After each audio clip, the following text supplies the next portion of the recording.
President Biden visits Texas for an up-close look at the situation on the border, where he went, who he met, and how people there responded to his visit. And lawmakers prepare for the start of the new legislative session, how a booming budget could clear the way for improvements to water systems in Texas. After a gorgeous end to the weekend, we'll show you how quickly we jump into the 80s in a new work week. Hi, everybody. Thank you for joining us. I'm Mike Rush. President Joe Biden traveled to El Paso today. It is his first trip as president to the U.S.-Mexico border. The move comes days after his administration announced new restrictions on asylum seekers amid record numbers of migrants attempting to cross into the U.S. But Texas Governor Greg Abbott, who met President Biden at the airport today, gave him a letter outlining ways Republicans believe the administration's border policies have failed. Republicans have repeatedly criticized the president for not traveling to the southern border sooner and for what they say are ineffective policies under his administration. During his visit, the president assessed enforcement operations at the Bridge of the Americas port entry. Biden also visited the El Paso County Migrant Services Center and met with community members. Biden is expected to call for Republicans in Congress to fully fund his request for border security resources, as well as work toward comprehensive immigration reform. That's according to White House officials. The president is wrapping up his visit to El Paso. You're taking a live look at Air Force One on the tarmac at the city's airport. He was scheduled to leave a short time ago, but he is slightly behind schedule there in El Paso. Well, the president's next stop is Mexico City, where he will attend the North American Leaders Summit. Our Ryan Chandler is in El Paso with a closer look at the response to the president's visit. Outside the Sacred Heart Church here in downtown El Paso, this is the scene these people say they want the president to see. Despite the number of people waiting for help here going down over the last week, there are still hundreds of men, women, and children waiting for answers. Many of them still sleeping outside, relying on the care of volunteers for food and shelter. We spoke to one man named John who had a long journey from Venezuela. So we know that we grow a lot, but if we have an opportunity, we can make a different things. For example, I would like to work because I have a family. I would like to help my family, also myself, to change my life. President Biden heads now to a leadership summit in Mexico City, but as he leaves El Paso, the people here hope that he carries their message with him. In El Paso, Ryan Chandler, back to you. And El Paso is still under a state of emergency after the number of migrants crossing spiked in mid-December, but those numbers have dropped significantly in the past few weeks. In the week of December the 11th, Border Patrol agents apprehended an average of more than 2,200 migrants each day. At the end of that week, the mayor declared a state of emergency. The next week saw National Guard troops close off a popular illegal crossing. The number of apprehensions dropped to around 1,500 per day. The week after Christmas saw another decline with just over 1,100 migrants apprehended each day. Also, the Supreme Court issued a ruling keeping Title 42 restrictions in place at the border. The average dropped even more after the new year began to around 850 per day through the first 5 days of this week. This is a big week in Texas politics. Lawmakers will return to the state capitol on Tuesday to start the next legislative session. But one of the key moments shaping the path of the session happens on Monday. That's when State Comptroller Glenn Hager will reveal the biennial revenue estimate. It tells lawmakers how much money they'll have to spend as they work on the state budget. Hager has said that the state will have more money available than ever before. Some lawmakers have suggested using part of that money to fund improvements to the state's water infrastructure.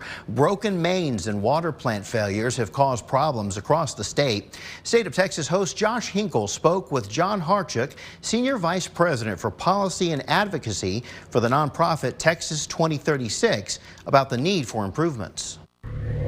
You know, our state has faced in recent years some very high-profile challenges.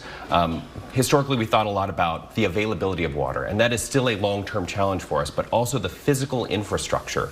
When we have cities across the state that are dealing with bursting pipes, leaking pipes, pumps, all these challenges, the water boil notices in Houston and Austin and Midland and Laredo, these are big systemic problems that are going to take investment that much easier to address in the front end than waiting until the crisis occurs to address. You can see more from our in-depth pre-session coverage on State of Texas. We're also digging into the outlook for property tax reform legislation. That's coming up tonight at 9:30 on the CW Austin. Texas is on top as the state with the most new residents moving in. That's according to recent estimates from the U.S. Census Bureau. More than 470,000 people moved to Texas between July 2021 and July 2022. That's bumped the state's population to more than 30 million people. The Census Bureau has not released 2022 estimates for counties and cities just yet, but according to 2021 numbers, Houston is the largest city in Texas with more than 2.2 million residents, followed by San Antonio and Dallas. Austin and Fort Worth round out the top 5, each with more than 900,000 residents. First warning weather with meteorologist Nick Bannon. Certainly with weather like we had today, it's easy to see why, right? This is how it looks from our Rock and Dirt Yard camera in Buda, where we've dropped into the mid-60s, and most of us are still in the mid-60s here after reaching just about 70 for highs here today. Clouds and radar is clear locally, but there's some clouds to the west of us. Those will be streaming in here toward the late evening. So we'll go mostly clear and 60 at 7 with a partly cloudy sky at 9 and 11 as we drop through the 50s. It's going to be a pleasant but slightly cool night here for us. Coming up in first warning weather, we'll track some extra clouds coming our way for tomorrow, but show you the sunniest part of the day too. We've got 80s in the 7-day for more than one day. We'll highlight the warmth and whether we have any chances for rain. Thanks, Nick. See you in a bit. The Pflugerville ISD Board of Trustees is discussing the possibility of some major changes to balance out attendance in the school district. We've told you how the district is dealing with declining enrollment in some areas while also seeing strong growth in other parts. The district has laid out a series of proposals to adjust to the changes, including the possibility of closing some elementary campuses. This week, they're holding several community meetings to discuss the proposals. The first 2 are tomorrow night. There will be separate presentations at Dessau Elementary School and at Hendrickson High School. Both presentations are scheduled at 6:30 Monday evening. Well, today is your last chance to have a say in the future of one of Austin's crown jewels, Zilker Park. The City of Austin is asking for feedback on its draft Zilker Park vision plan. It's a framework for the restoration and future development of the 350-acre park. The plan includes an underground parking garage and a sky bridge over Barton Springs Road. It's just a vision plan for now. Funding has not been allocated toward any of the projects, but today is your last chance to review the plan and give your thoughts. We have links to do that in this story on KXAN.com. Marking a milestone, we'll meet a local woman who's celebrating a very special birthday, the secret she is sharing for a long and happy life. And an entertainment complex making a major change, what they're doing to address the growing demands from pickleball players. A Dripping Springs entertainment space is switching gears to lean all in to pickleball. Dreamland opened nearly 2 years ago as an outdoor venue with miniature golf, pickleball, and live music. The company announced last week that pickleball courts and private lessons would still be available, while disc golf, miniature golf, and its bar would close to the public for the time being. In a statement, company officials said the closure would improve customer experience. They plan to open other amenities for their upcoming Dreamland Days and other festivities. The venue will still be hosting currently booked events and taking reservations for future events. A UT alum and Texas veteran is adding a new title to his ranks, author. He has published a book detailing his 20-year career in the Air Force. Lieutenant Colonel David Dale published Ready for Takeoff, Stories from an Air Force Pilot. The book details his military career, including flight missions during Desert Storm and flying war commanders after 9/11. A lot of people have felt like my book is a time capsule of their career as well. So I'm just the one to put it down on paper, but we all experienced the same missions, the same deployments, serving our country. So far, nearly 300 copies have been sold. We've got more on Lieutenant Colonel Dale's career and how to buy the book online at KXAN.com.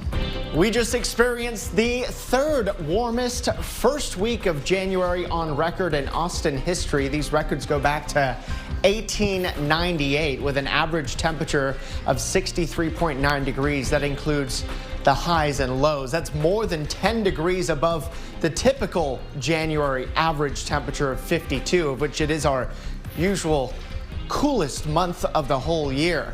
And look how those averages rise as we head through the coming months. We'll show you 80s in the forecast and whether we'll get any rain in first warning weather.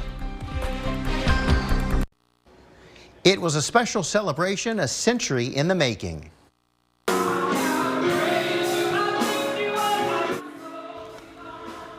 Family, friends, and longtime church members literally sang the praises of Isanetta Overton Bryant, who is celebrating her 100th birthday.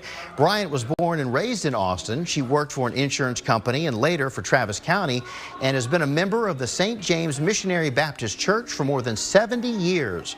Bryant credits her longevity to the way her parents raised her to serve God and to love others. I don't see well anymore.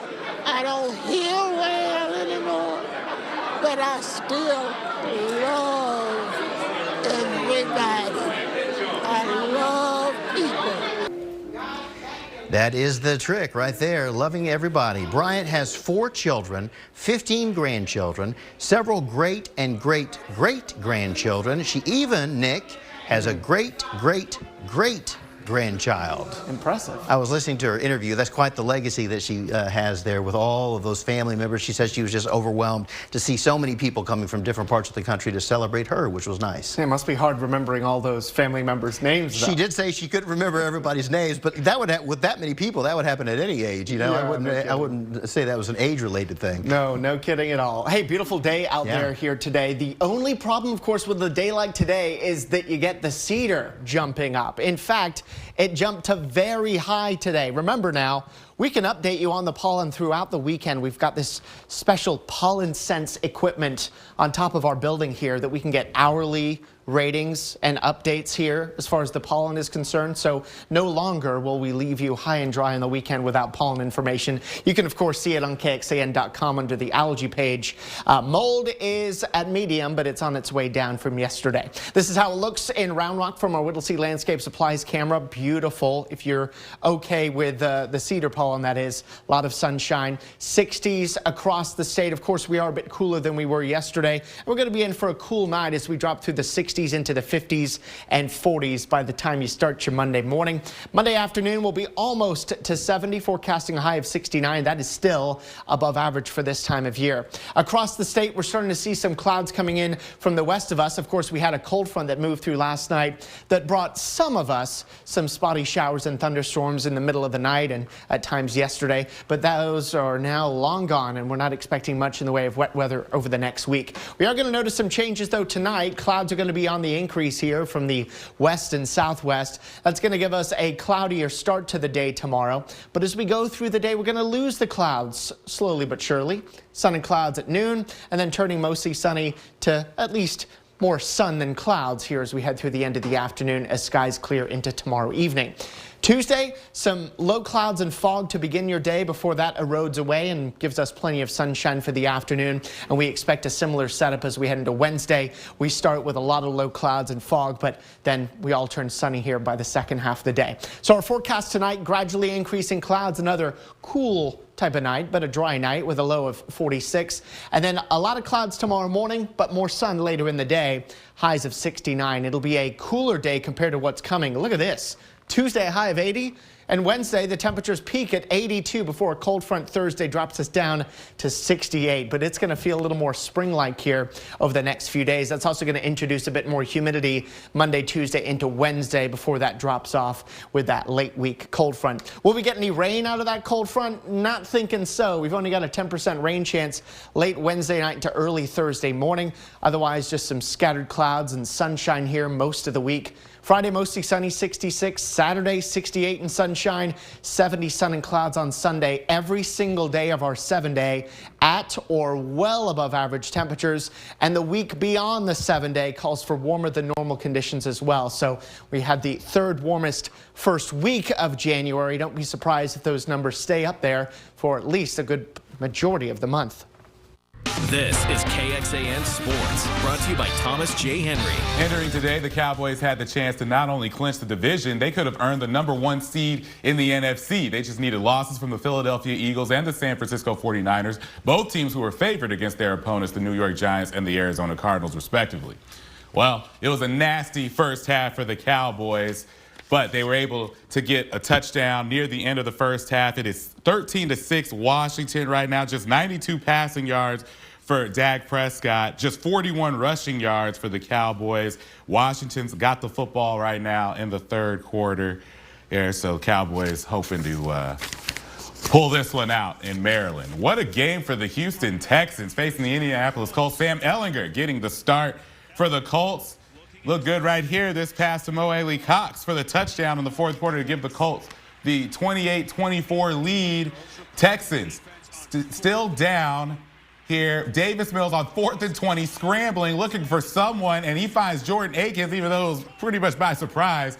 All those blue jerseys couldn't come up with that one.